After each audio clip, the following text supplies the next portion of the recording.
Police ભવન ખાતે આજે એક સંકલન બેઠક મળી। સંકલન બેઠકમાં સયાજીગંજ વિધાનસભાના ધારાસભ્ય કેયુર રોકડિયાએ ધારદાર રજૂઆત કરી। તેઓ કહી રહ્યા છે કે ટ્રાફિકનો વિષય, ટ્રાફિકની સમસ્યા એ બહુ જટિલ સમસ્યા છે, મેજર સમસ્યા છે। અકસ્માતો દિવસેને દિવસે સર્જાય છે, લોકો મોતને ભેટે છે અને તે અંતર્ગત ટ્રાફિક અવેરનેસ થવી જોઈએ। લોકો ટ્રાફિકનું પાલન નથી કરતા, તેઓની સામે કડક કાયદાનો અમલ થવો જોઈએ।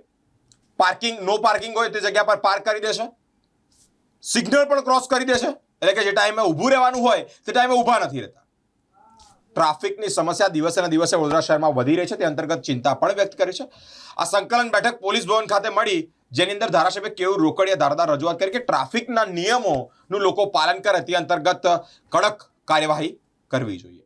પોલીસ કમિશનરશ્રીએ ધારાસભ્ય સાંસદની જ્યાં સંકલનની મિટિંગ બોલાવી હતી, શહેરને લગતા અનેક પ્રશ્નોની ભૂતકાળમાં પણ રજૂઆત કરી હતી, ફરીવાર પણ રજૂઆત થઈ છે। શહેરમાં આજે જે મેજર પ્રશ્ન એ ટ્રાફિક મેનેજમેન્ટનો છે અને એની સાથે જે સિગ્નલ તોડી રહ્યા છે લોકો, એના કારણે ટ્રાફિક મુવમેન્ટ પર પણ અસર પડે છે, એ પણ ધીમી પડે છે અને સિગ્નલ તોડવાના કારણે એક્સિડન્ટ પણ થાય છે। તો આ બંને પર કડક થવાની જરૂર છે। બાજુમાં પાર્કિંગ ખાલી છે અને વ્યક્તિ વાહન લઈને રોડ પર ઊભો છે, તો આવા બધા જ સંજોગોની અંદર પોલીસે કડક થવાની જરૂર છે। આ દિશાની અંદર બધાએ જ એક મતે રજૂઆત કરી છે।